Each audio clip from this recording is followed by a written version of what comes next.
Because you forgot to remind me to take it off well, why mute. should I have to remind you? Because I asked you to. So you saw our mouse moving there for a second, but no, because Walter forgot to remind me to remove the mute button on the microphone. I asked him specifically to do that. Well, I wasn't here. Because you forgot to remind me to take it off mute. There. It's okay, we're back. We're back. Hello, everyone. Okay, everybody. Hello. We're here. We're live. We're on the air. So who have we got with us today? Everybody's coming in at once. Brenda's here. Brenda wins the prize. First one on today. Hi, Brenda. And Donna's here, and Diana's here, and Hurricane Lee, she says, has left her, but she says it's pounding Nova Scotia. I think it's already left Nova Scotia. I think it's gone off further away from Nova Scotia now at this point in time. Kim's here. Hi, Kim. She's putting a binding on a king-size quilt. Well, you'll be working on that for a while. Derek's here. Hi, Derek. And Ines is here from sunny, warm Newfoundland. Glenna's at the airport in Boston waiting for a flight to Ireland. We've been to Ireland. It's very green. It actually is. I don't know if it's your first time. Don't walk too close to the edge of the cliff. But if you go down to, is it Dublin? That's where the McGuinness? No. Or was that Belfast? No, that's Dublin. That's yeah. Dublin, yeah. Go, Dublin. Go to the Guinness factory. Yeah, go to the Guinness factory. They have this really nice part way up on the top of it after you've done the tour, and they give you a free Guinness, and they've got a 360 a 360 degree view. That's what I'm trying to say. Of Dublin. Yeah, of Dublin. Yeah, yeah. I mean, it's not that high up because No. there aren't that many huge buildings in Dublin. But No, but you get a good view of it. It's pretty nice up there.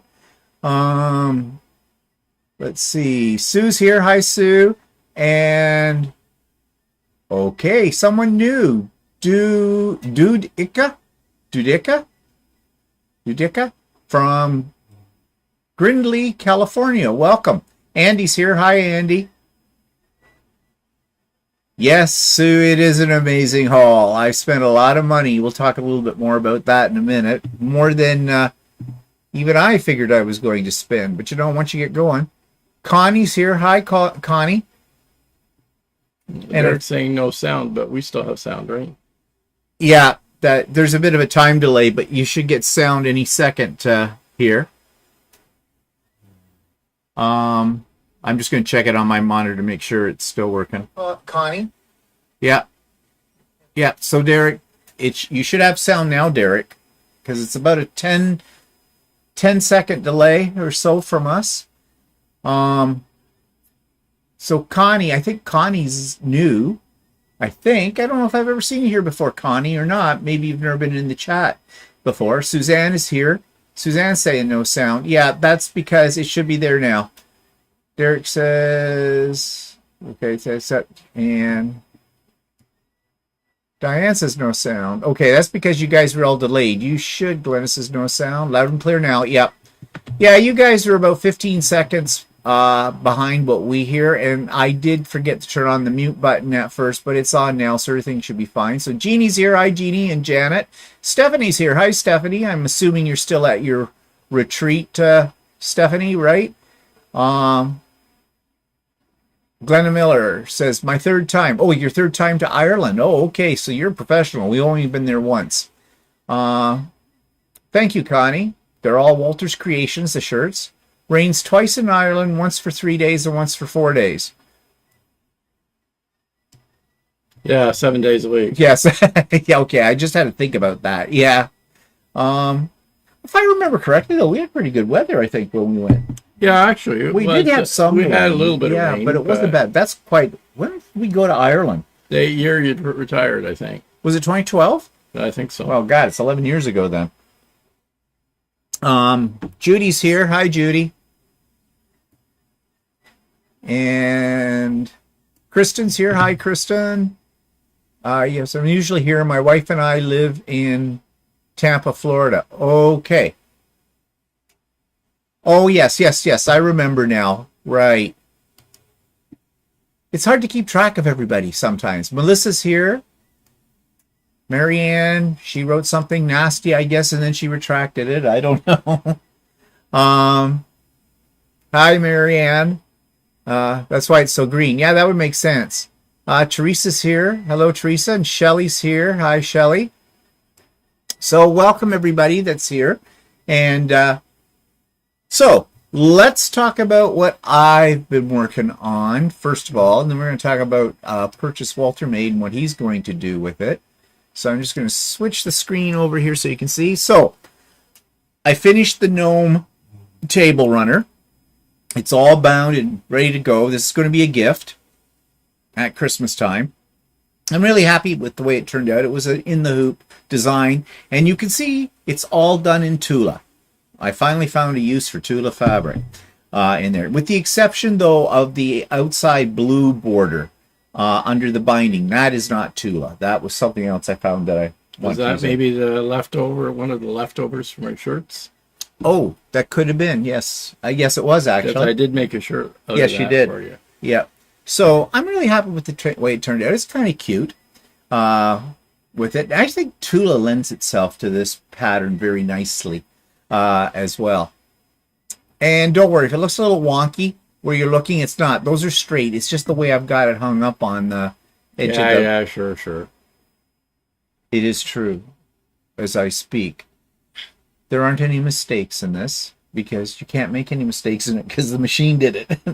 The embroidery machine did it. And I'm working on Stephanie's, and some of you who are at Stephanie's Washington State retreat a couple of weeks ago will recognize this. This is her Bloom and Grow pattern. I've started working on it. And you're using the Benartex. And I'm using the ones that you gave me 2 Christmases ago. The big box of 80 fat quarters. And it's called Poured Color by Benartex. Yeah, which I really love, and I think it's going to look great in this quilt as well. So if you've never done one of Stephanie's patterns, you should order one on her Etsy shop because they are very easy to follow, and they always come out spectacular. So yeah, it's probably a good thing. You'll notice in the background above our heads there's something new. There's the Idiot Quilter logo on the banners. I ordered these from a company called Vistaprint. I've ordered other things from Vistaprint over the years. I quite like them. The only thing was, I was a little disappointed. These banners are a bit wonky. It's almost like the fabric they've been printed on got stretched a little bit in the process.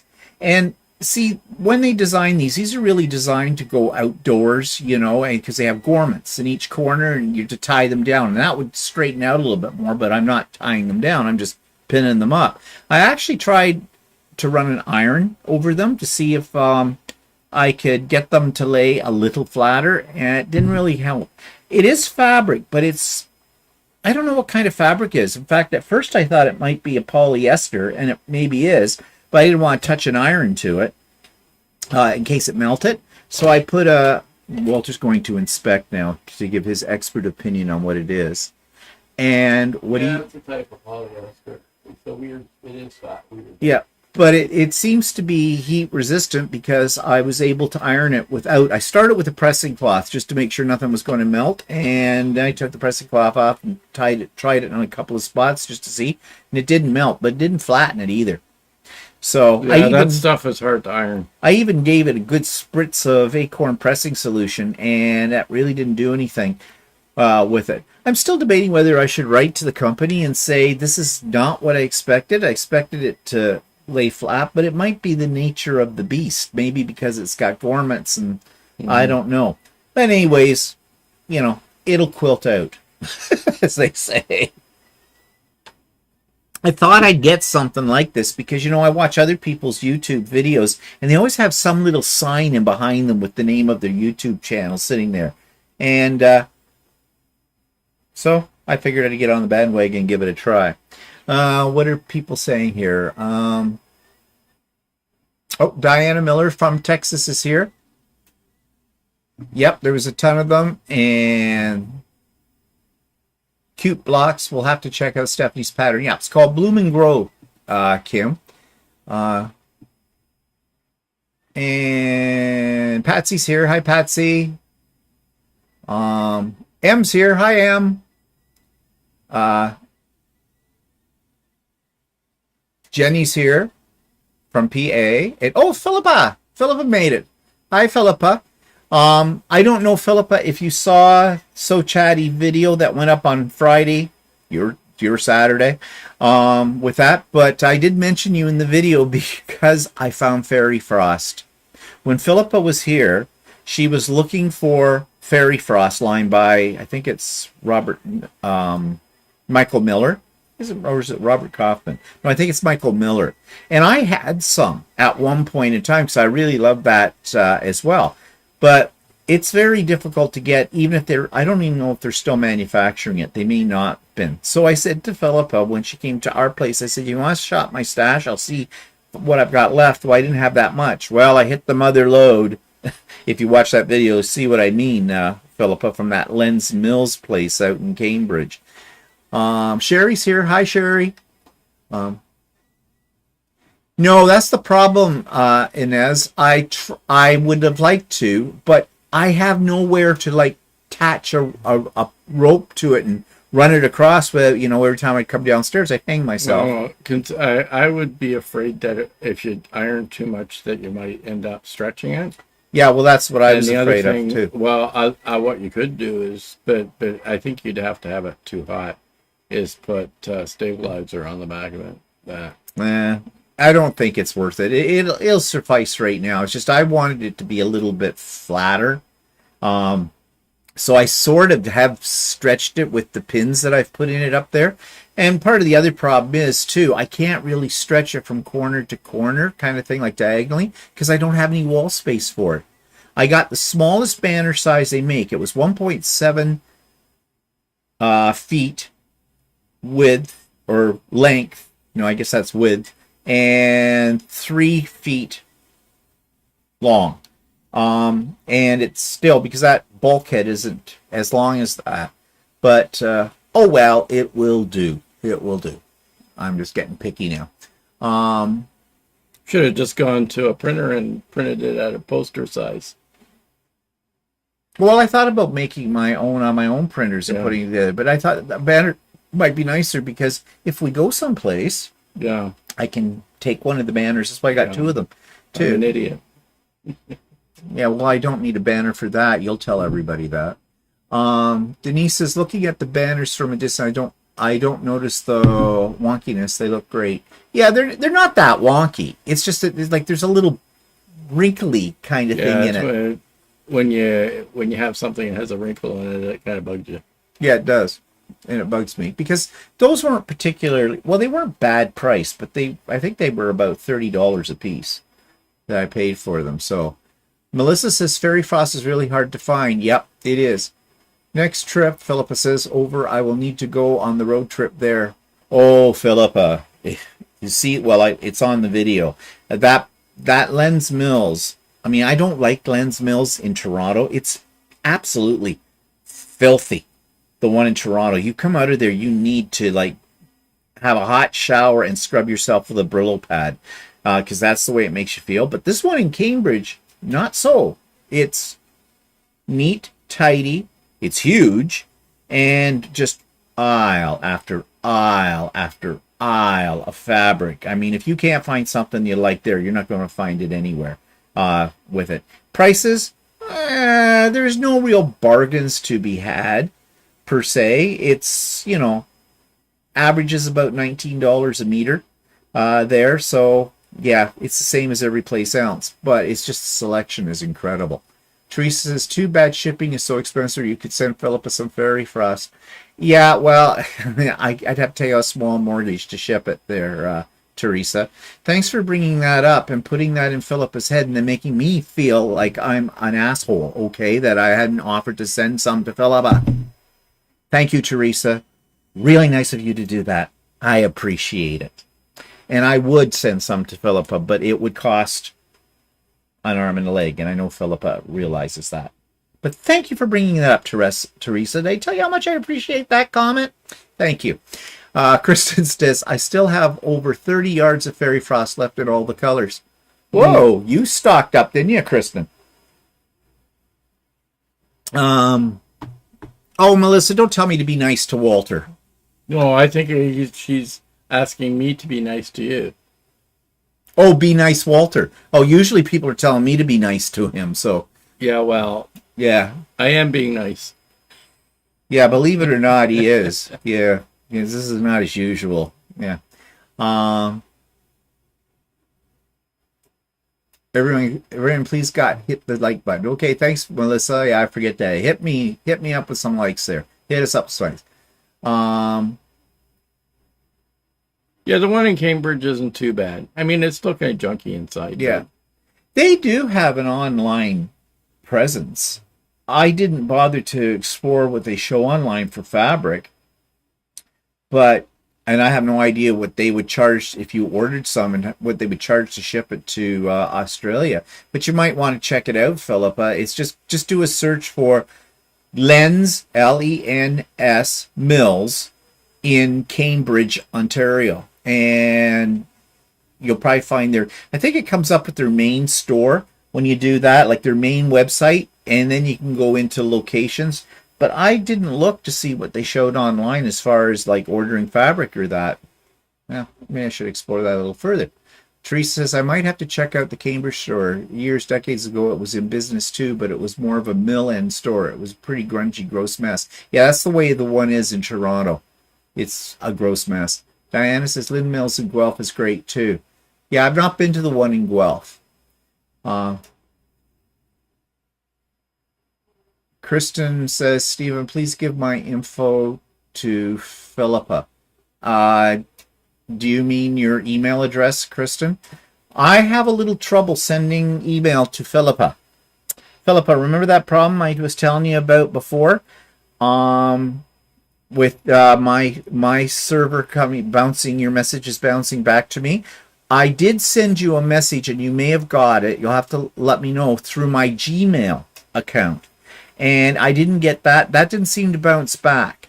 So I have a feeling that your server, bigpond.com, is read by my server as being either a spam kind of a thing or it just doesn't recognize it because it came up says it just failed every time I tried to send it. But Google, the Gmail, didn't seem to bounce back. And I had this problem with a couple of other people's email addresses at one point in time too, doing the same thing. If I went through Gmail though, it seemed to go through. So it must be something to do with my simpatico thing. yeah, time to get rid of simpatico. Oh, yeah, bite me. Yeah, how do we get rid of simpatico? We don't. No, you can get rid of your email out of the inbox for simpatico. Yeah, and I'd have to go to my Gmail account, and there's a problem with the Gmail account because my name in the Gmail account also belongs to a guy in England, the guy that does the ballroom dancing. That's your problem. Get a new name. Fire Steve Vandergron. You won't have a problem. Actually, I have another one that's called the Idiot Quilter. Okay. On that, so I don't know what that would do. But I've got all my stuff is on there. It would take me days to reallocate it. And then everybody's fine. back. Okay. So stop being so helpful. Yeah. Okay, Philippa did get the one from Gmail. Okay. Yes, Kristen, I saw your registration she got. So note here. Can you pass me a sticky pad here, please? I'm going to. I'll send Kristen's email to Philippa, and the two of you can talk about Fairy Frost. And yeah, okay. I will do that after the broadcast is over today. How are you? Okay, where else is being said here? She used to receive all your emails before you got pawned. Yeah, that's weird. Because everybody else's goes through with no problem. Yours is the only one. You're special. Well, that's not true. There is somebody else that I've had on there for a long time, and I don't know who this person is because I don't have a name for them. All I had was an email address, and it's a weird one. It's MY something letters, MYNT, something like that, at bigpond.com as well. That one also bounced back, but I don't know who it was. So I basically saw that Flint or whatever her name was. That was Flint. The woman that used to do on the crafting. Her husband was Oh, that might have been. I don't know. Anyways, I yeah, deleted the Chris email. Flint or something. Yeah, something like that. Well, I haven't heard from her in years, so. Yeah. Anyways, I got rid of it.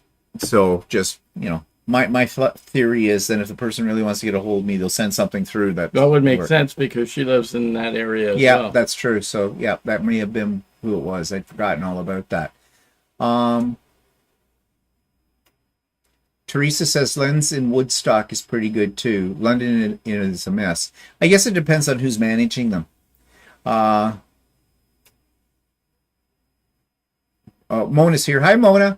Listening while driving from White Sands National Park in New Mexico back toward Tucson. Oh, okay. Every time I see that, Tucson, I want to say Tucson.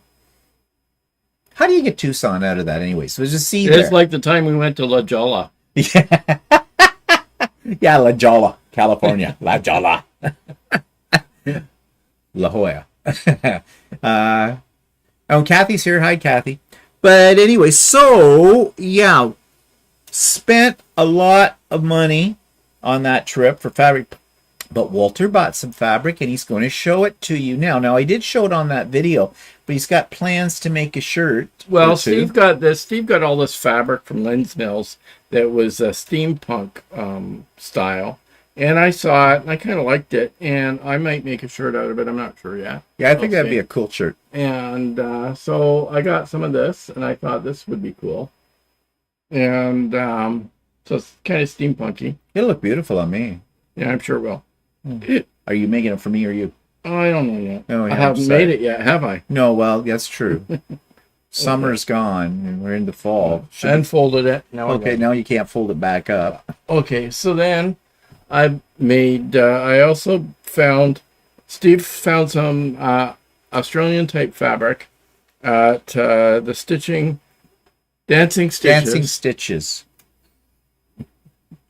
Yeah, it's not Dancing Bitches, it's Dancing Stitches. Anyway, so I got this, and he said it would be a fun fabric to make a shirt out of. That one he would definitely wear because it's a little too loud for me.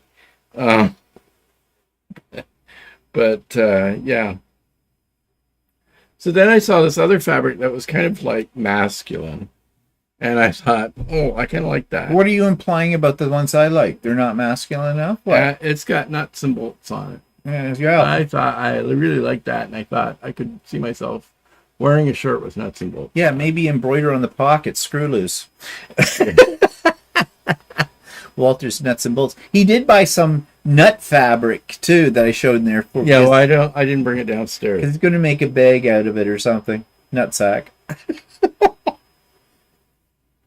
But yeah, I bought a lot. They had about 6. You'll see it in the video for So Chatty if you haven't seen it so far, of the Australian fabric, and I love Australian fabric. It's so pretty. So we bought that. They're saying, oh, Sue's here. Hi, Sue, GSD. Hello, gentlemen. Hope you're doing well. We are. Inez says, lovely Walter will make beautiful shirts. It will. And everybody's loving that. Dirk says, I was waiting for Stephen to roll about on his fabric haul when it was all laid out before him in all its glory. Yeah, I didn't film it. Yeah, right. Laying around it. Yeah, right. Derek means when we had it all laid out in the beds in the hotel room.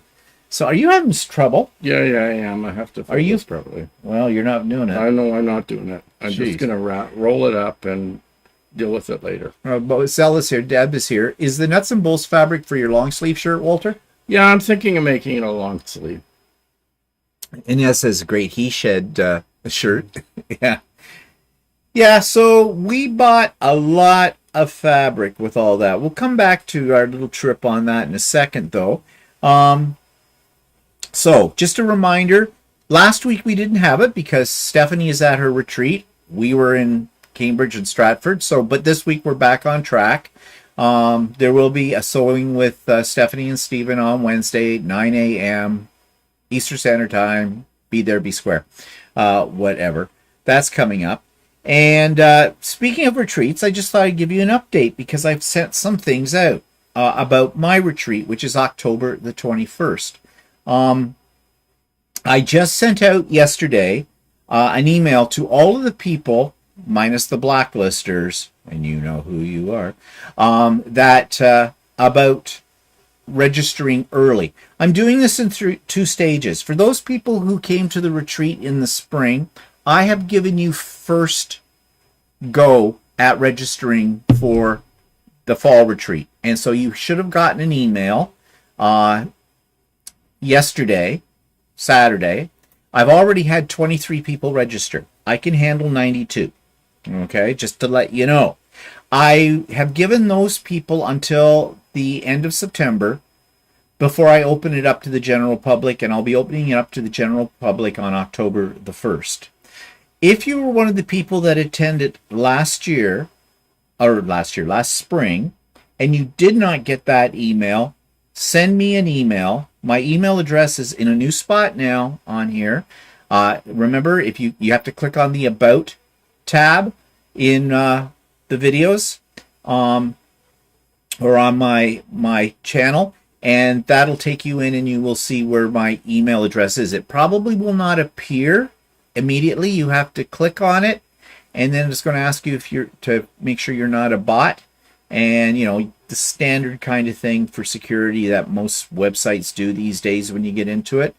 And then my email address will pop up, or some of you probably already have it, so which is fine. And then I'll be happy to register you. Now, let's talk a little bit about procedures up until the retreat, okay? I haven't made a video about this yet, but I probably will, and that'll be probably just before October the 1st. As I said, that's when I'm opening it up to the general public. I mentioned the blacklist. I have about 6 names on what I call the blacklist, and there's no kind way to put this, and I'm not going to put it in a kind way. I had 6 people who registered for the retreat in the spring. They knew the rules that I have. If you, for some reason, life happens and you cannot make the retreat, as soon as you know you can't make the retreat, I would appreciate you sending me an email message telling me that you can't come. That means I can open up a spot, and if I have a waiting list, I'm going to put somebody in that spot. Well, I had a waiting list last spring. 6 people did not show up. I could not put anybody from the waiting list in those spots because it was after the fact. And only one person out of those 6 actually sent me an email after the fact, basically apologizing and saying why they didn't show up and they're so sorry, which was a little too late, but they didn't send me anything. One person did, and the excuse this person gave me was not a worthy excuse, because it was simply they didn't bother to check their calendar. They got lots of warning about it, because once you're registered, you're going to get some emails as time goes by telling you about the speakers, what the topics are. You'll get an agenda. You'll get all kinds of details, because I want to make sure everybody's on the same page right up to the day of the retreat. So this person got all that stuff, and yeah. So, no. If those people should by chance try to register, they will get a very nice note, a little polite note that says, no. Computer says no. The only way that I'm going to allow them to attend the retreat is if the day before the retreat I find out that I have a couple of spots left over, then I will send them an email and let them know I have a couple of spots available if they want to come then. This may seem cruel, but I have to do that because there were 6 people that didn't get a chance to come to the retreat that were on the waiting list for it all, because 6 people were completely inconsiderate, in my opinion, and didn't let me know they weren't going to come. And even if it was an emergency at the last minute, you could have within the next week sent me an email and explained that. Okay? I hope that people understand that. I'm not being cruel to be cruel. I'm basically trying to protect the interests of people who are serious, because this is a free event. It costs you who sign up for it nothing at all. It does cost me. There is some money involved, and there's also my time. And I love doing it, okay? Don't get me wrong. Yeah, he spends a lot of time planning, so it's kind of like a hit in the face or whatever. Yeah, that it's a kick in the teeth. and It's that, insulting. that somebody doesn't appreciate it enough that they couldn't at least send a message at the last minute Yeah. and say, even if it's the same day or something like that, and say, "Oh, I'm so sorry, I planned to attend, but my kid just got run over," or something. Yeah, okay. But, these people, there's radio silence. So, they have not had a notice go out to them about coming to the retreat. If they're not going to get a notice about the retreat at all. The only way they're going to get any kind of notice is if they decide they'll hear it on these, if they are even people. I don't even think they're people that are regulars on here either. I get to know the regulars. So, but anyways, I want you to know that. So I have confirmed with my presenters who are coming. I'm just working out some fine details with them, but we have Pat Jennings, who many of you will know. Pat, she's been on here, of course. She usually comes to the sew days with Stephanie and Stephen, comes to the pop-up sew days. She's in Kentucky. Pat is a brilliant art quilt maker. And she is going to do a talk about and show some of her beautiful creations as well. Kind of a trunk show. You'll be astounded by them. I can guarantee that when you see them. She's going to talk about her movement from traditional piecing to art quilting. And I think that's going to be really, really interesting. We also have Shirley, and I saw Shirley. I think Shirley popped up here. I don't think I said hello to Shirley. Around to it. Get around to it, or around to it. If you haven't checked out Shirley's YouTube channel, please do.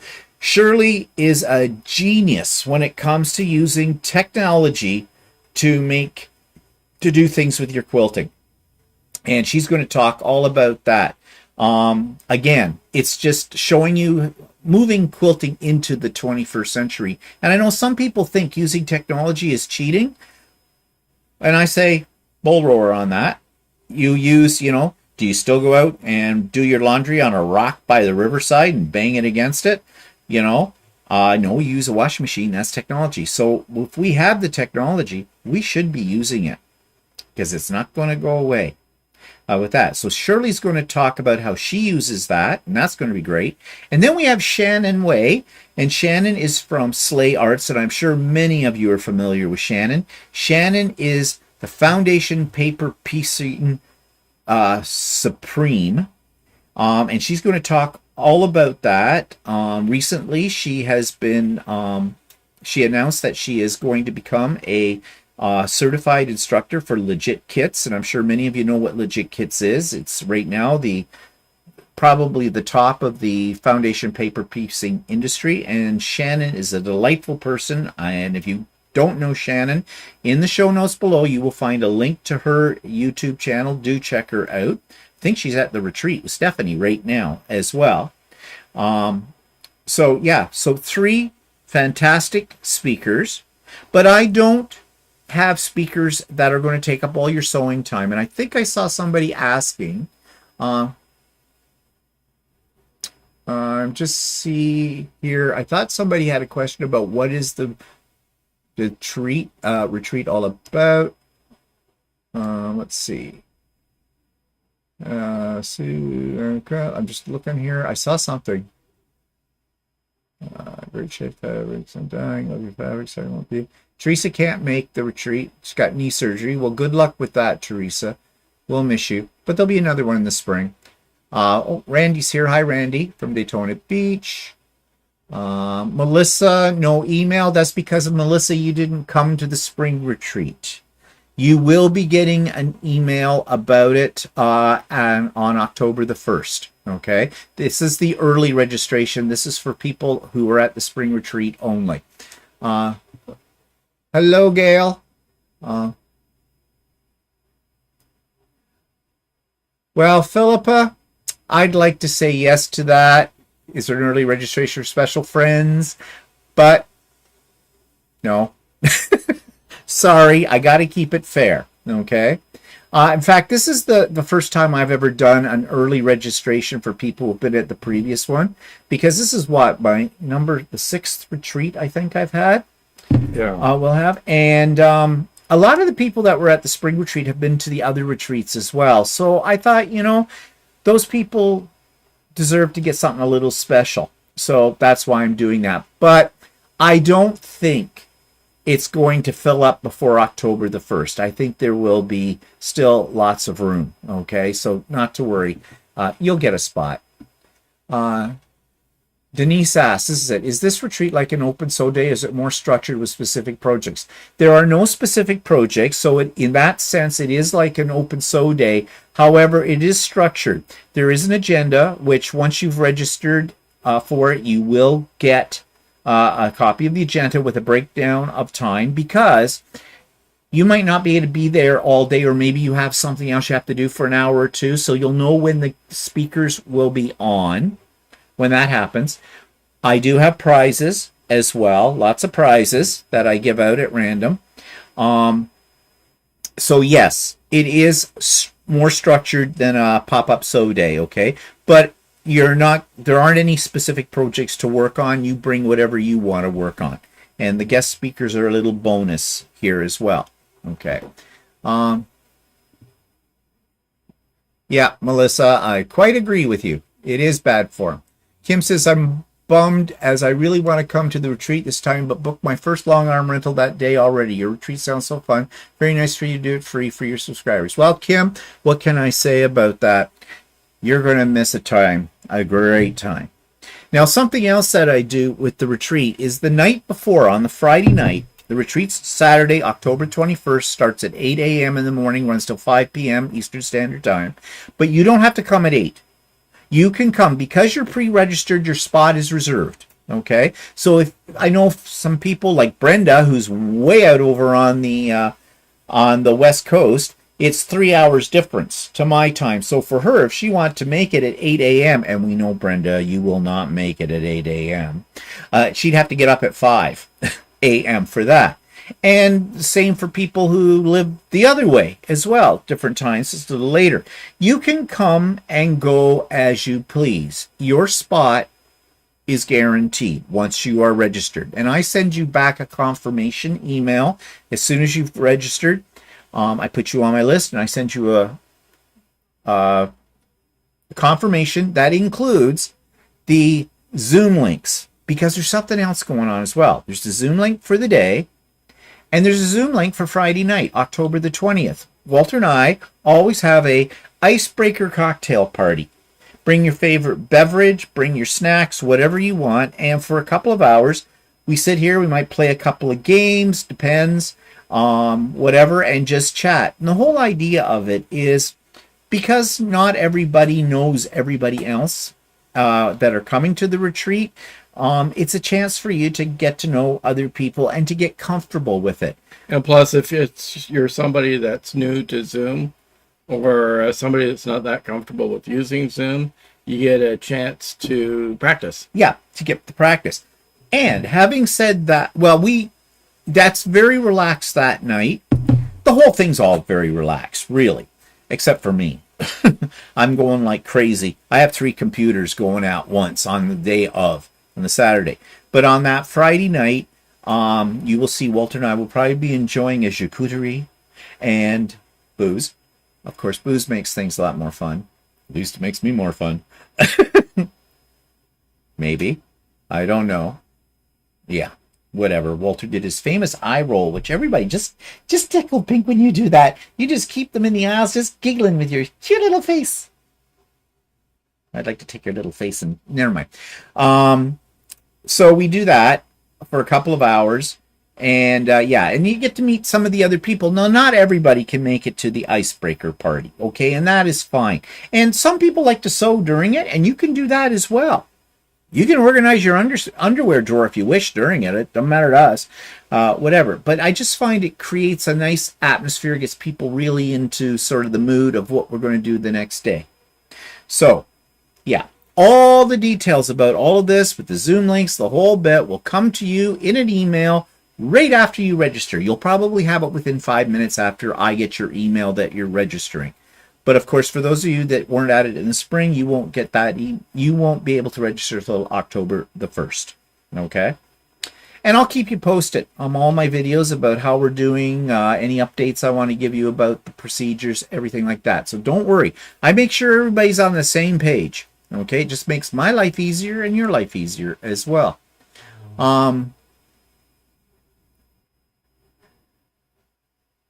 Kim says, I'm bummed as I really want to come the retreat this time, but book my first long arm rental that, oh yeah, you said that. Yeah, well, that's okay. But don't forget, I do pop-up sew days as well. And the difference between a pop-up sew day and a retreat is basically I don't have guest speakers, I don't have prizes, and it's, you know, it's just come and go what you want. The retreat is just a little bit more structured. Oh, there's Shirley. She says, yep, she's here. Yep, you're going to enjoy the guest speakers. They're great. Jeffrey says, sounds like it's going to be spectacular. Cannot wait. Yep, you're all registered, Jeffrey. I know that. Diana Miller says, is the retreat Zoom? Yes, Diana, it is Zoom. It is not on YouTube Live. Okay? It is not recorded or anything like that. It's a Zoom. And as I said, when you get the confirmation that you have a spot, you will also get the Zoom links for both the Icebreaker Cocktail Party on the Friday night and for the retreat on the Saturday, October 21st. It'll all be there for you. I also include some links to some YouTube videos about how to use your different devices on Zoom if you're a novice to Zoom.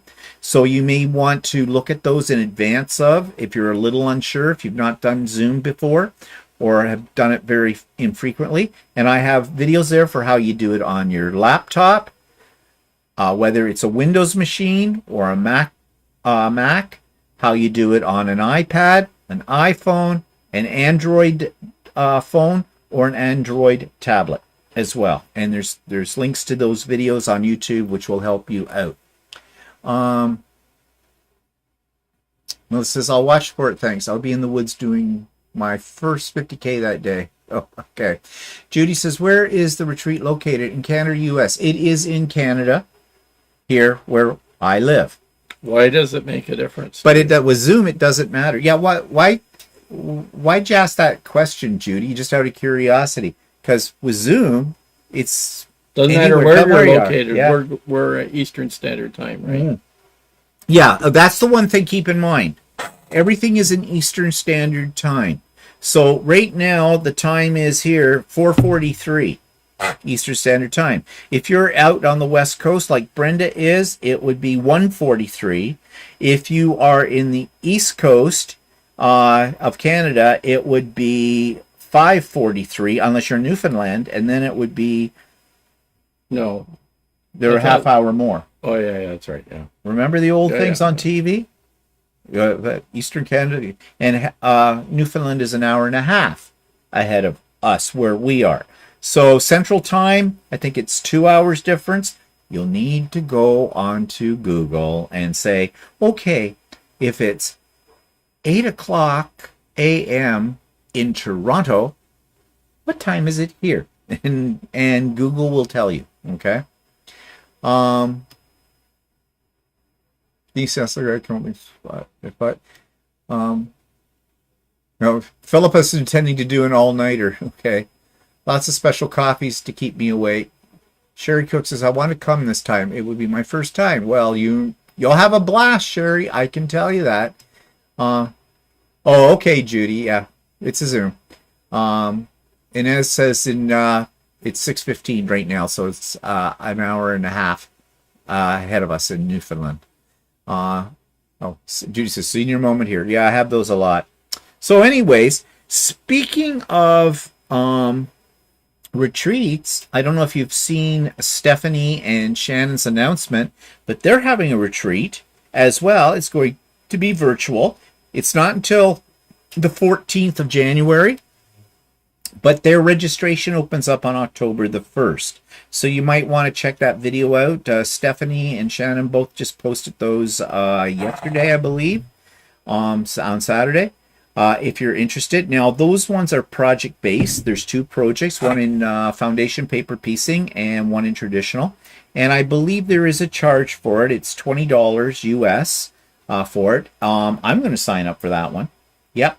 Even though in Canadian money it's going to cost me hundreds of dollars, because that I'm going to sign up for it because I know Shannon and Stephanie both are great teachers, and they'll have great patterns there. So yeah, but that doesn't come till January the 14th. But I mention it now because their registration for it is on the same day as the registration when I open it up to the public as mine. It's just a coincidence that happened. Not a problem with it. So October 1st, all the important things happen on October the 1st. Did I miss anything? Nope, everybody's okay. Okay, so let's talk about our experiences in Cambridge and Stratford. Now, you've probably seen the video, the So Chatty video, so I'm not going to go into details and re-show you everything we showed you on that because it was a huge haul. I spent $2,400. Now, I know some of you probably just crapped your pants when you heard that. And you're probably wondering, oh my God, you must be rich to buy that paper. No, I budget. I knew we were going on this trip months ahead. So I set aside a little bit each week into something I call my fabric fund.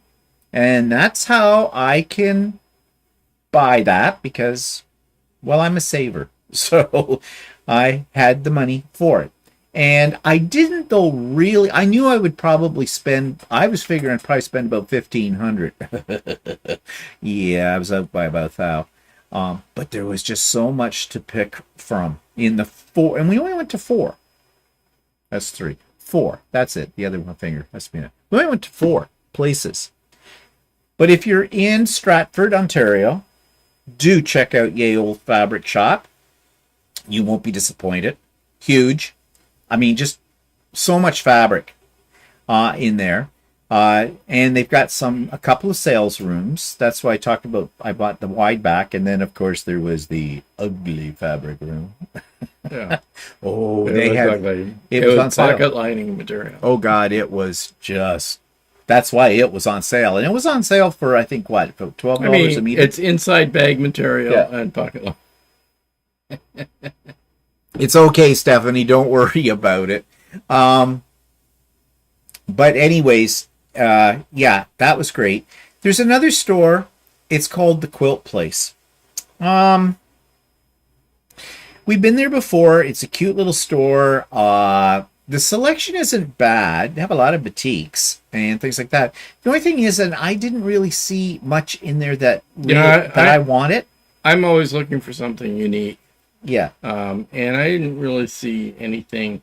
I only saw one fabric that was kind of unique, but I looked at it and I thought it would be had a lot of straight lines in it. I think it would be difficult to make a shirt out of. So hi, Jean. I kind of stay away from that. And when I say there wasn't anything really exciting, it was like any of the stuff they had there in their store, I could get at my local quilt store. And I was looking for stuff I couldn't. Because my local quilt store still has, out of all of the quilt stores that I have been to, and the ones I've reviewed online, they still have the best prices. You know, $16 a meter Canadian. You're not going to find places where you're going to get that we get 10% off. And we get on top of it because we bought sewing machines there, and they give you, if you buy a sewing machine from Ultimate Sewing for Life, you get 10% off almost everything you buy in the store, with the exception of another machine. But all the fabric, so we always get 10% off on top of it. So yeah, you can't beat that price, and their selection is very, very good there. So I am loyal to Ultimate Sewing. But when for fabrics that they carry. Yeah. But if there's something they don't carry and I find it somewhere else, yeah, then I'm a fabric slut. I just roll right over and buy it with it. The problem with the Quilt Place was, I don't know if it was because we were men when we walked in, or we've been there before, but we haven't been there for, well, at least a year or longer. I don't know how to put it without sounding insulting. They didn't really warm up to us very quickly. They got a little warmer when I started to buy things. However, we had heard that from another source as well. So it's not just us. We every time we get sort of the cold shoulder or something like that, we automatically figure it's because we're men. And we're walking into a woman's world. Yeah. Thing. The owner, I did meet the owner, and I asked her if it was okay if I recorded in the store, and she said that was no problem. I told her who I was, what I was doing, where this was going to go. I was upfront about it, and I started to record her because I asked her some questions about, that store's been there for 30 years. She's owned it for 25, and I was trying to get some history from her. She didn't want to be on the recording, so I said, not a problem. I said, and so I cut it off. But in the meanwhile, the reason she didn't want to be on the video was because I guess she was sitting upstairs. They had an upstairs. I didn't know that. I've been there 3 or 4 times. Didn't know they had an upstairs where they sell quilts and things like that are made. Actually, the prices on their quilts are definitely on the low end. Like, there were some beautiful quilts up there for if you were somebody looking to buy a quilt, you're getting them at rock bottom prices. You're getting a deal. Like, they had one quilt there that I really liked, and it was like $700 and some dollars, $785. I would have thought that quilt was worth that. And it was a very large quilt. Yeah, at least worth $1,200 to $1,500. Yeah. So yeah, but she was hiding papers.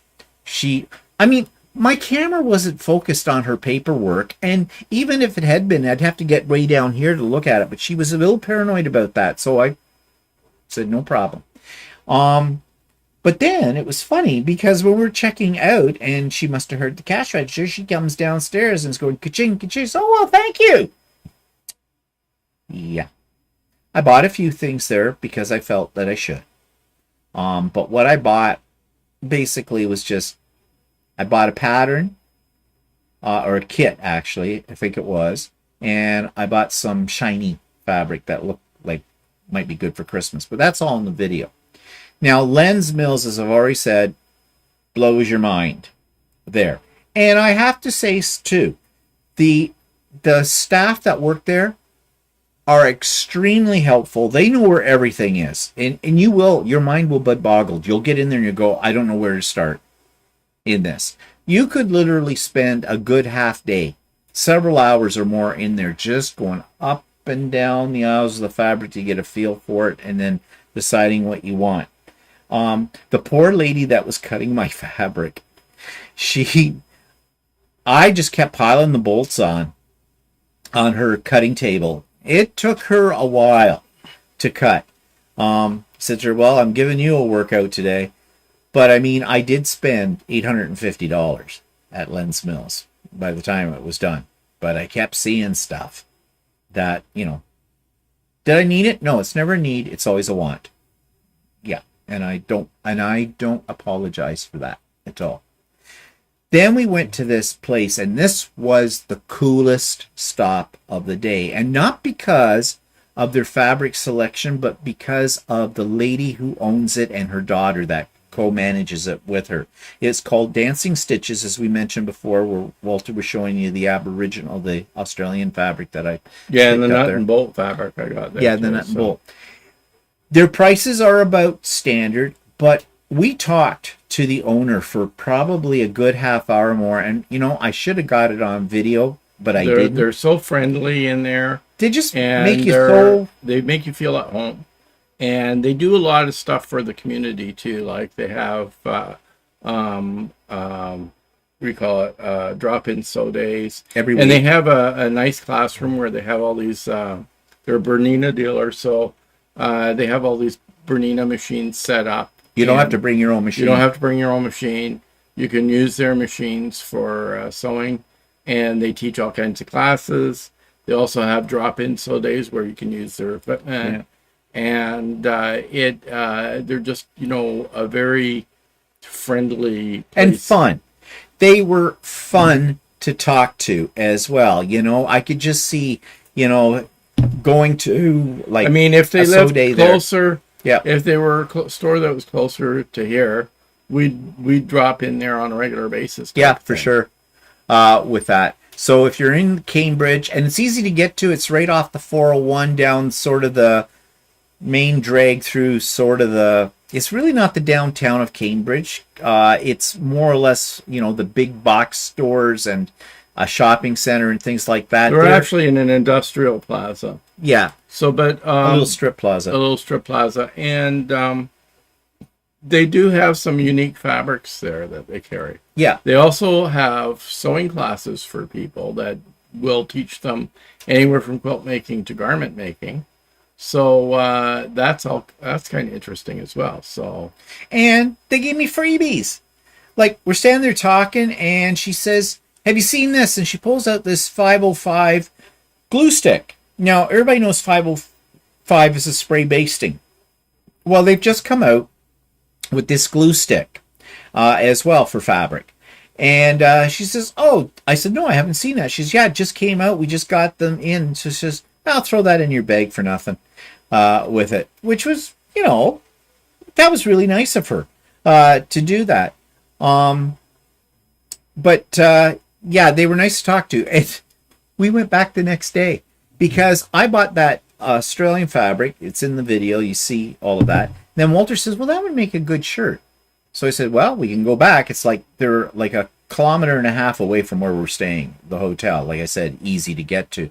So in we went, and said, "Hi, we're back again." So we're in there and we're talking to her again, and there she had a little sort of a box of fabric she was trying to get rid of, and she had it marked way down, and it wasn't all quilting cotton. There was a roll of fabric there that was not something you do a quilt out of. It was more like halfway between a garment fabric and a upholstery fabric of some sort. It was kind of thick, and there's quite a bit of it, it looked like, on this roll of it, and $6. So I had looked at it the first day we were in there and then put it back. Then I got thinking, this would make okay tote bags and stuff like that. So I picked it up, and she says, "You can just have it." I guess she wanted it out of her hair. So, I always say, I judge a quilt store not by their selection, well, partly by their selection, and partly by their price. But if you've got good customer support, if you've got people, when you walk in, they make you feel you're welcome, and they can't do too much for you, and the whole bit, then I go back. And that's what I find with what I didn't find at the quilt place. Didn't have that in there. No. Yeah, I mean, and that's why we also go to the store that we go to in our area, Ultimate Sewing, and they make you really feel at home too. So all the time. We go in there, we joke with the ladies that work there. We consider them more than just sales staff when we're there. We consider them friends because we've been going there since we first got into all of this. And yeah, they never let you down. So if you're in our area, in the Oshawa area, be sure to go to Ultimate Sewing. You won't be disappointed with that. I took Philippa there, actually. Yeah. So anyways, we did that. And just before we go on here, I think there's people saying things. Yeah, she was used the start. Sorry from. Oh yeah, don't worry about it, Stephanie. No big deal. Yeah, he's just pulling her chain. Yeah. Jane is here. Hi, Jane, or Jean, I mean. Finally got it alive. Great. Oh, Dana's here. Hi, Dana. The quilt place is a 5-minute walk from the best little pork shop where my sister Linda lives. It was you that told me about that. Yeah, we couldn't. Steve said it was somebody that told him. And I couldn't remember who it was. And yeah, we saw the little pork shop thing there, the best little pork shop. Yeah. And I couldn't remember it was you, Dana, that said that. Oh, Philippa says too. She confirms the ladies at Ultimate Sewing are so friendly and helpful. Yep. When I shop there, I get a cold shoulder effect as well until I start buying something too. Yeah, it's like, I don't know why they're like that. We have a store close to us that's like that as well. What, the F store? No, well, not the F store is the other one, but the one up in Uxbridge. Oh yeah, Quilter's Cupboard up in Uxbridge. They're a little cold too. They tend to be a little bit. I feel uncomfortable when I walk in there. There's a big box store that sells fabric in our area called Fabricland. We call it the F store. But anyway, and they carry garment fabric, and they do carry some quilting cotton, but it's actually usually a lower grade of quilting cotton, and their prices are really high. Yeah. And there is one in our area. Some of them are better than others, based on the personnel. But there is one in our area in a place called Whitby, and they're nasty to you. Oh, they're just nasty. Right? Yeah. And I thought at first it was because Steve and I are men that we walked in and they kind of look at you like, what are you doing in here type of thing. But no, apparently they're nasty to everybody. They do that to the women too, because a lot of people that I know that are women that say, oh, that place has got the worst customer service in any of the area. They just treat you badly, and it doesn't matter who you are.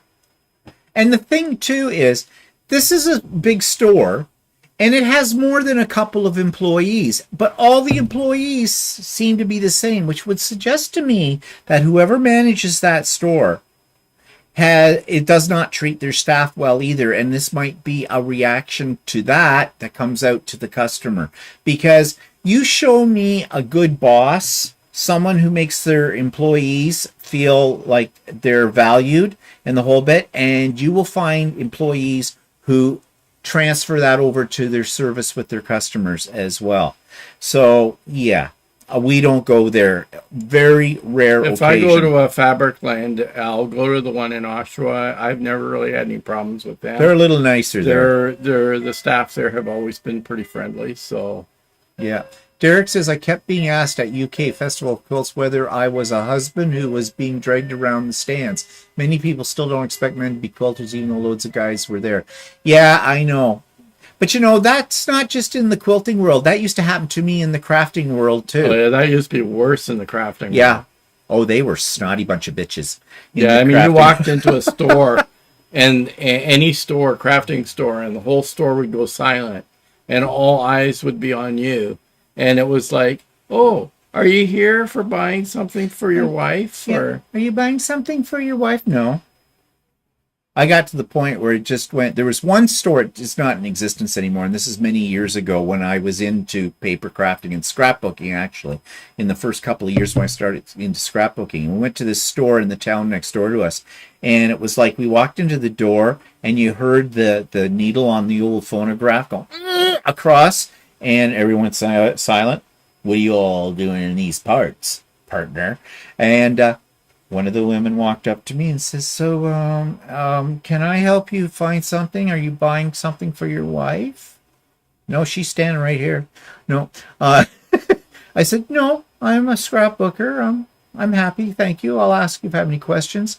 And then they found out at that point, at that point in my crafting career, I was teaching some classes in other places and what around. So I was sort of known.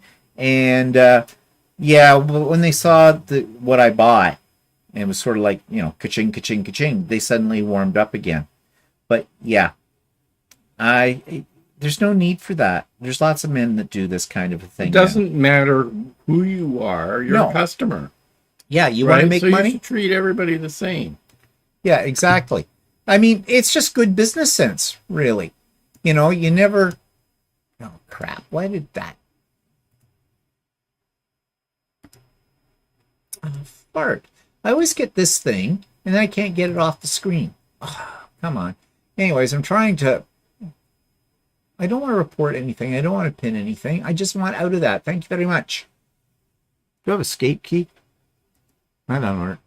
Okay, just bear with me, people. I'm having a technical difficulty. There we go. Okay, got rid of that. All right. Where's the little cursor thing here? Patsy says, I get the cold shoulder a lot at my LQS, local quilt store. Okay, I had to think of what that meant. Don't get a warm, fuzzy feeling when I go in there. Yeah, I mean, you're a woman. Yeah. So you see, you go into a quilt store, you're kind of expected to be in there, and there's no reason for people to treat you in such a way that you don't feel like you're welcome. Yeah, and Dudeka says she agrees. I'm amazed at how often I get the cold shoulder in a new store. Like, you're not part of the club. That's a deal breaker for me. Well, you want to know something, people, and you're not going to like what I'm going to say. Because people always talk about how generous and warm and friendly quilters are. Yes, for the most part. But the ones that are big bitches are really big bitches. And you walk into a quilt store, and you can be as polite as possible to just the customers alone in there and whatnot. And there's been times I've gone into my local store and already said those ladies that work there are wonderful, but they have some clientele in there that give you this up and down look, and they just push right by you or through you. When you take classes, because it's a small space and there is fabric in there, I've had some women push, and how do I put this gently, their great big fat ass into my back of me and jam me up against my sewing machine. So instead of saying, excuse me, I just want to look at this, sorry to bother you, usually I see them coming and I'll move in my chair in the whole bit for it. It's one reason why I don't really like taking classes there anymore, because I get too claustrophobic on it. But I mean, why? Would they do that to another woman? Probably. But would that other woman put up with it? Because I'm a man, I think these women think they can push me around like they push around their husband. I do not do that. Now, I've talked about that before, and you know how that gets me going, right? But so these store owners may be one of these people that are like that. Yeah. You know, that, and I don't really understand that, because you're selling a product, and... Yeah, that's right. Sue, she loves her local store. She says she sold vintage machines for them one day. The ladies didn't know how to thread it. I overheard and volunteered. Yeah, you know, and it should be. The quilt stores especially, I think, should be a social thing. Okay? Because if you're a regular there and you talk to the staff all the time and everything, you know, you'll also buy more when you're in there. So it really behooves a store owner or the staff to treat their customers less than a good customer. We also went to a quilt store a long time ago that Steve bought a kit from, which was one of his first kits. Oh, yeah. When I first got into this. And the lady in there, she was nice enough and everything, but again, she wasn't, she was kind of looking at us like, okay, what are you in here for? Yeah. And then we found she taught classes as well there. And one of the things she did, said in her classes, you must buy your fabric from this store for this. If you take a class here for the project you're doing in the class, you must buy the fabric here. That set a tone as far as I was concerned, and she's not in business anymore either. So, but I thought, wait, Shirley does not do that at Ultimate Sewing.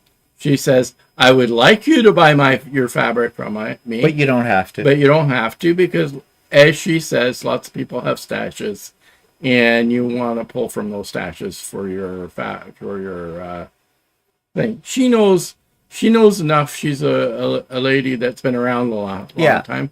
She knows enough that people will have some loyalty to the store that's doing a class, and 9 times out of 10, people will purchase fabric from her or something like that. Yeah. Kim says, my local quilt store greets me by name. It's the only in-person store I go to. Know my name equals loyalty. Yeah. Yeah, we walk in and they say, oh no. Oh no, it's here he comes, Steven. Like, it's a joke. It's always a joke. There's a couple of ladies in there that we throw back insults all the time. In fact, I'm sure sometimes we get so carried away with it, and we're just joking and we know it. It's just funny for us, but if somebody comes in there and doesn't know who we are, they probably wonder what's this guy and what's this person doing? So I always used to have to turn to the person and go, no, it's okay. We know each other. This is just in good fun. We're just making fun here. Cause I mean, I don't want to do anything to wreck the atmosphere of their store for a new person coming in and drive them away if they think that, that's kind of thing. So kind of watch that. I mean, I'm very protective of Ultimate Sewing. You've heard me talk about it many times, and if I didn't believe in it and if I didn't really like them or anything like that, I would not talk about them at all. So yeah, they're great. And it says we have a quilt store like that, so I drive for an hour to shop for fabrics. And I think she means like where they call you by name, your loyalty. Yeah, you'll go further for it. It's like Kawartha Quilting. It's 40 minutes north of us. But we don't go there as often as we go to Ultimate Sewing. But when I can't get it at Ultimate Sewing, I'll check out Kawartha. And that's where I buy all my AccuQuilt stuff, because local Ultimate Sewing doesn't deal with that. And they're always great in there too as well. They got excellent customer service. And when you walk in there, you feel like, you're welcome. You know, you're not somebody coming in and trying to steal things from them or something like that. Mary says, good grief, you're awesome. Oh, to Sue, okay. Well, I thought it was us. Cindy says, I'm in Maryland and checked our lens mills and they sell by the yard. Now, that's my math. Well, actually, the lens mills we went to, they have two prices on all their bolts. They'll sell it by the yard or they'll sell it by the meter. It works out. Yeah, if you're in Canada, most stores sell by the meter. Yeah, because we're a metric country. Carla, hi Carla. My local quilt shop in Maryland surprised me in December 2022 with a $35 gift certificate because I always comment on their Facebook and Instagram pages. Love Capital Quilts in Githersburg, Maryland. So shout out to them. Mary says the Country Club Plaza, the first shopping center in the USA, is like that. Salespeople look at you and say you're looking for the store. You're looking for the store down the street. The first shopping center in the USA is like that. Salespeople look at you and say you're looking for the store down the street. Is that a negative comment? I'm not sure what that means. I'm missing the point there. I think the point is that you're talking about the cold side of help. I could be wrong. Deb says she just walks out of the shop if it's not friendly. Yeah, I kind of do that too. Yeah, exactly. What they're missing out on. How much you could spend. Gina says, my daughter get that when she shops with me because she's younger, that not worth their time. Yeah, I mean, yeah, that's the other thing is that if a store sort of looks at you and think you're not a large purchaser, and I think that's a wrong attitude because anybody can be a large purchaser and anybody can be a cheap purchaser. So yeah, Frances says she gets it. I'm the front face of a body shop. The older men were worse. I need to talk to the boss. Some days I'm the boss. That didn't sit well. Okay, well that's sexism. Right there. Okay. Obviously, because you're a woman, you're in a body shop. I guess in a sense, that's sort of like what we're saying about quilt store, right? You know, you walk into something that's more traditionally something this in a woman's life. A man walks in and they treat you like, you know, I don't find that as often anymore, but when I first got into quilting, maybe I was a little super sensitive to it. I did find that more readily. I think they're starting to wise up on that, but yeah, that's sexism that you're talking about, Francis. Kathy says they had a very nice quilt store here who said the same thing about buying your fabric there. They too are out of business now. Yep. Yeah. Because, you know, if someone's taking a class in your store, they're probably going to buy some fabric. They're going to buy something, you know? So, I mean, we had a treatment many, many years ago. Steve went to buy a car, was looking for a car, went to a dealership, and Steve was looking for a low-end car. And the salesperson wouldn't give him the time of day because he wasn't looking for a sale that was big enough for him, right? So he walked out and never bought a car there. I never bought it. Because they didn't treat him very well. It was a General Motors dealership. I have not bought anything from Generous Motors ever again. I'm a Honda boy now, or anything but General Motors. And Sue gets the same treatment at our hardware stores or worse. The men treat me like I'm stupid. Yeah, in this day and age, there's no need for that. I know lots of women, well, most of them are dykes, but that can... you know, build you a bookcase or a fence or your deck or fix your car. So, yeah, really, what I'm saying there is being a little funny, but sort of, is that, yeah, they should never make some kind of assumption. Everybody does things. It's the person, it's not, you know, their sex kind of a deal. Patsy says we've always have to buy fabric from the shop where the class is being held. Okay, that's what we're talking about. And Deb says, first quilt shop I ever went in requested you to buy fabric for classes from her too. Turned me off. Yeah, you know, that stinks of greed in a way. That's not how you build your business, in my opinion. AAG artistically welcome. I think you're new. I used to get that from a Viking sewing gallery located in the Joanne store. It was very frustrating. Yeah. Okay. Well, I also find though, like we don't have Joann's here in Canada, but I've been to one in the States. But we have Michael's. Michael's, you don't ask anybody there for any help because not because they're unfriendly, they just don't know. They just haven't got a clue what you're asking about. I found that a lot when I was a crafter with it. I'd be asking about some things that and they didn't have a clue. Derek says, I like the fact that you try and promote small businesses on your channel that you honestly review. We really need to support those stores and do a good job and have a great customer service. Yeah, well, that's why I do it. And I give you my honest opinion. And, you know, I base my opinions when I'm doing online stores basically on what their whole setup looks like, what their prices are, what their shipping policies are, what their selection is. I don't get the opportunity to have the human factor, which is a bit of a barrier because sometimes I don't necessarily give I don't try to be real negative, but you know when I'm talking whether or not I'm impressed by this or not. But I haven't had human contact, and the human contact might make a difference. The other problem in this area is if you buy quilting material, there are very few big box stores in their area that sell decent quilting material, maybe lens mills, but we get our source most of our quilting material or our fabric from smaller stores, individual stores. So yeah, it's important to support these stores, these individual stores. And Andy says all of us old folks expect good customer service because we grew up with it. Those times are long gone. Exactly, Andy. And it doesn't matter what kind of store you're going into, you find that. And you know, again, I have to say that part of the reason is those people don't enjoy their job. They need it because they want to eat, but they get treated like dirt. And go to a Walmart and check that out. Well, it's also because a lot of businesses don't have any employee loyalty because the businesses aren't loyal to their employees. Yeah, they treat their staff like crap.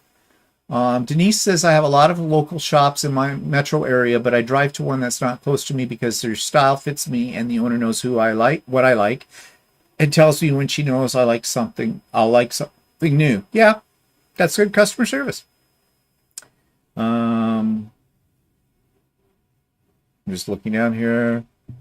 Diana says, this reminds me of movie Pretty Woman. She was snubbed at a store on Rodeo Drive. Yeah, I remember that scene. Went back next day and shook large bags from other stores saying, big mistake, big mistake. Yeah, exactly. Yeah, well, that's true. Sometimes you might go into a store and only need something small.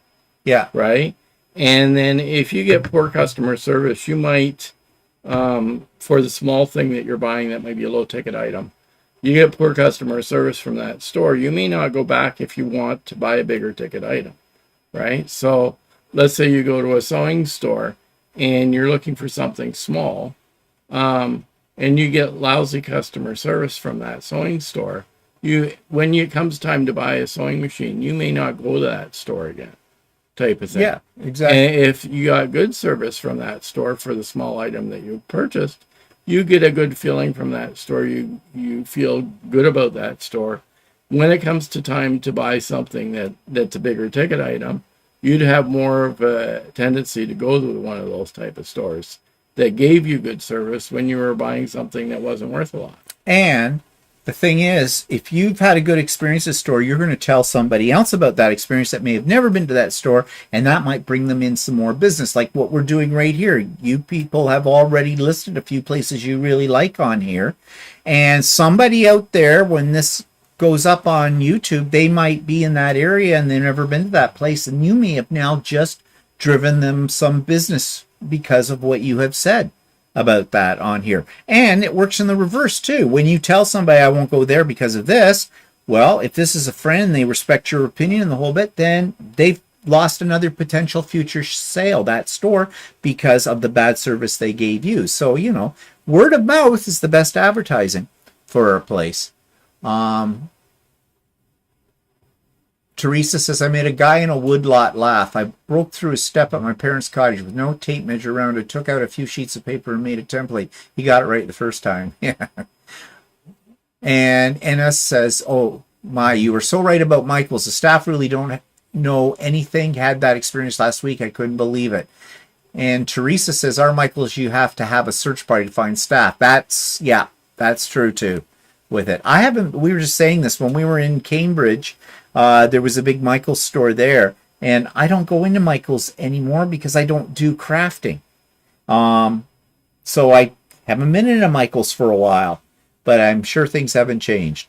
Jeannie says, Andy and our sister, and our other sister and I can use tools to build or assemble things. I expect good service from any store that's taking my money. Yeah, doesn't matter who you are.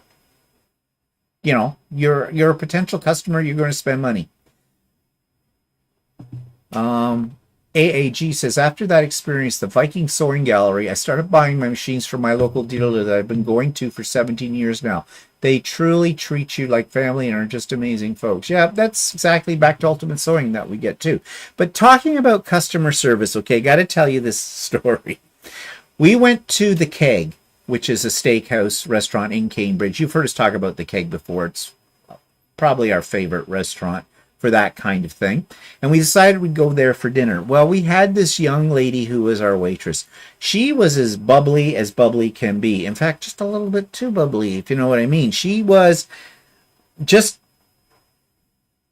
all over, like, kind of. But, I mean, she wasn't really annoying or anything, but she just moved right in and told us things. You know, she got really personal, like, in a good way, with us in the whole bit. Well, we left her a decent tip. That girl knew how to play us. But you see, because she gave us good service, she was friendly, she looked like she was genuinely interested in what we had to say about things and stuff like that. It just made you feel welcomed and that you were important. And sure, it's probably all an act, but she got a decent tip. In fact, I kind of over-tipped her because we had a couple of gift certificates, so Walter worked out how much we should leave her a tip, like based on the overall bill, not after you take off the gift certificates kind of a thing. And I thought he said $32. So I left $32. He said $22. But she was entertainment, so it was worth the extra 10. Yeah. Dana says, yes, Michael's has fewer staff, but our Regina staff do know a lot, unlike the other Michael's stores, apparently. Well, you're lucky, Dana, because the ones out here, they haven't got a clue. Every time you ask them anything, it's like, oh, I don't know what that is. Okay. Well, it's called paper. It comes in colors. No. But anyways, yes. So, what else were we going to talk about? Oh, okay. This was a pet peeve, and it probably is a conversation for another day because we're starting to run out of time here.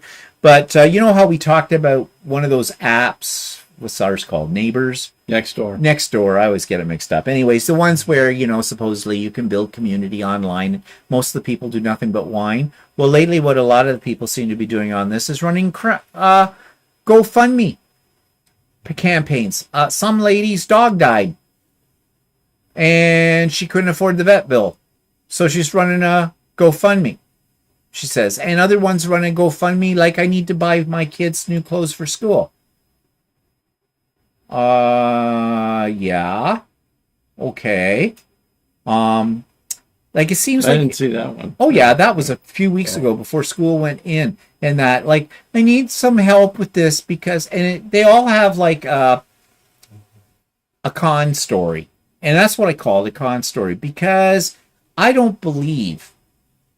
Look, if you can go and set up a GoFundMe, if you can get on the internet, which costs money for equipment, and you have a computer, yeah.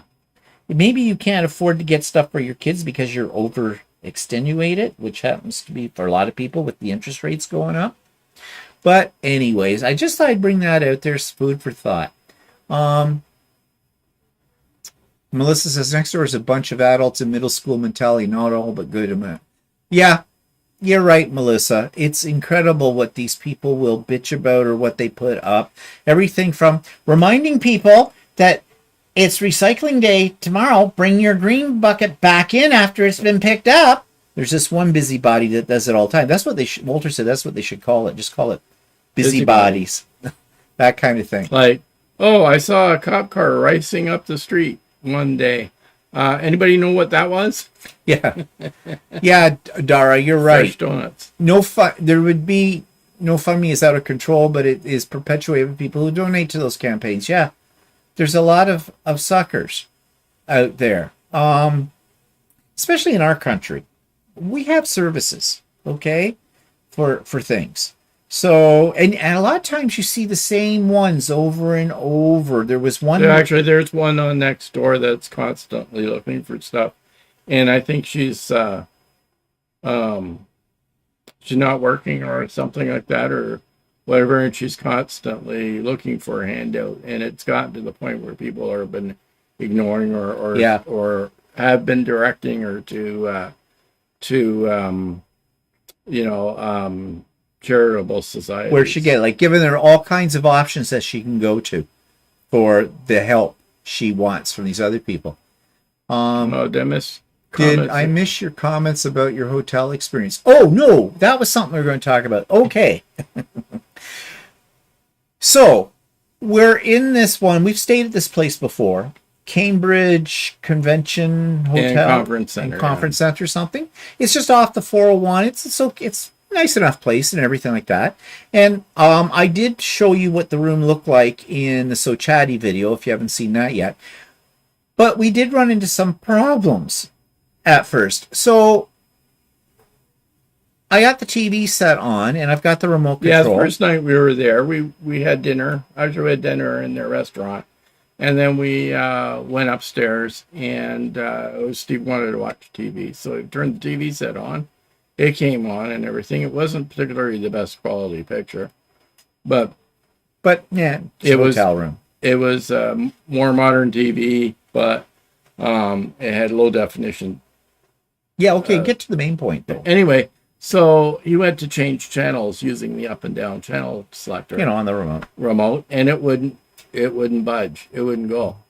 And I checked the TV set, even the up and down on the TV set wouldn't work. So you could get the volume to go up and down. You could turn the TV set off and on, but you couldn't get change channel. You could change the channel if you plugged in the actual numbers. I don't want to put in the actual numbers. I like to scan. But so I thought, well, and then I tried to call down to the main desk. I thought maybe the batteries were at that point, they're just too weak and that wouldn't run that part of it or something like that. So I tried to call down from the telephone, but you hit the button for the main desk and that didn't work either. You had a dial tone, but it didn't do anything after that. So I thought, well, I'll just go down to the front desk and tell them. So I went down the front desk. It's probably 7:30 at night. Maybe it was 8 o'clock. I don't know. And I said to the lady on the counter, I said, okay, we're having this problem with the remote, and explained it to her. I was assuming that she said, oh, well, here's another one. Like they usually have spares, Lyra. Just, oh, sorry about that. I can't really do anything about it because I don't have any of my tech team out here this time of night and all this kind of stuff. And the way she put it, it ticked me off a little bit, just a touch. So I said, well, okay, I guess that's okay. Or she handed you a sheet that had all the... Oh, yeah, but she says, well, I have a sheet with all the channels on it that they get. So you have to go in and do like that, okay? And I thought, but I couldn't even get the guide. You know how you can get a guide that comes up? I couldn't, so... And I says, well, okay, I guess that'll have to do then. She says, I'll send somebody up in the morning or that to look at it. And I said, okay, thank you. I said, and I just said sort of. Well, I should get some kind of compensation for that. And like, I didn't say it in a tone of voice like, well, I want some compensation for that. I just said, well, I should just get some compensation for that. So I went back to the room. Then suddenly somebody's at her door. And there was this other lady there. She looked like she was the general cleaning staff, according to her outfit. And she says, yeah, she came in there. She told me all about, it's funny, we were talking about that women can do things that are traditionally more men-oriented. Well, she definitely was telling me about the things she's built, cars she's fixed, and the whole bit. That's good. She says, well, this isn't my expertise here. It's not what I usually do, but I thought I'd take a look at it for you. He says, well, okay, thank you. So she tries it. Yep, don't work. She tried, and I said, we couldn't get I was wondering if it's the batteries, I said, but we couldn't even get the batteries out. Well, we were opening it wrong.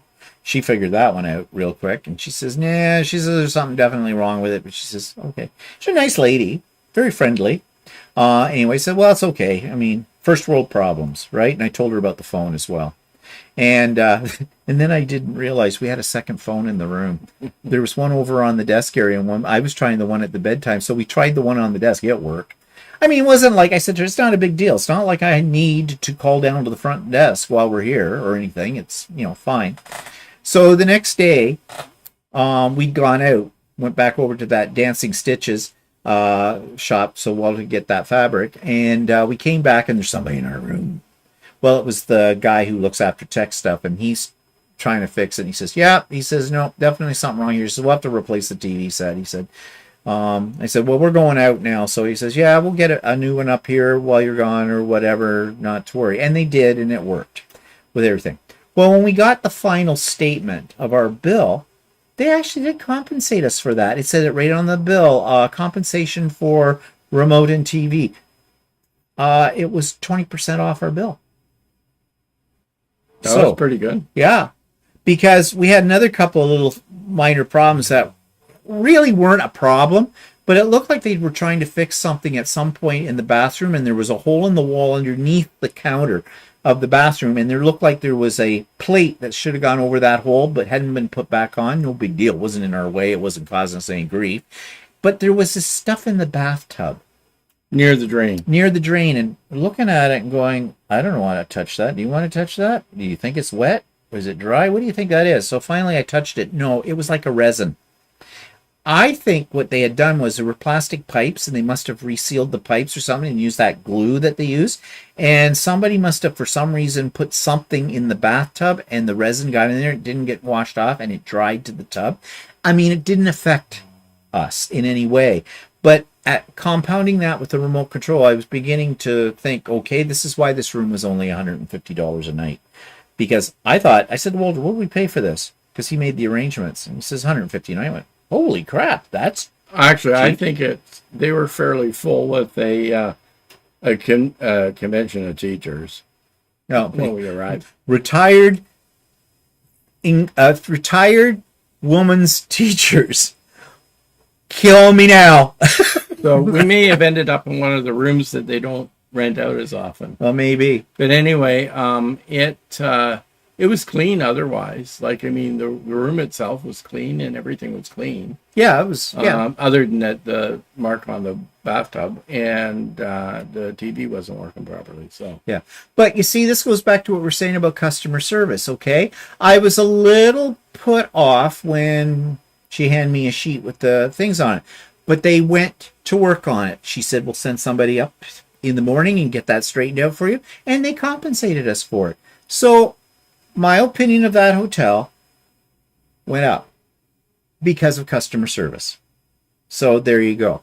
Okay, it's time for us to finish up here. So I just want to see some other comments. The exact time that you mentioned App Store, I got an email from the Apple App Store that my Siri on my phone started yakking about App Store Strange. Yeah, my Siri goes off all the time without me having to say, hey Siri, with it. Judy says, thank you, Stephen. I hate it when they put GoFundMe out. I won't donate to them unless I personally know them. Yeah, that's the same way as I am too. And Derek says they don't need Nextdoor in his street. They have a series of elderly neighbors who are constantly monitoring all the activities. The rest of the street call them the generic or the geriatric KGB. And Teresa says, you probably scared them. They probably thought you were mystery shoppers. The classic test is turn the batteries in backwards and ask for help. Oh, didn't know that. No, the TV set actually needed to be replaced. So. Yeah, it was the TV itself.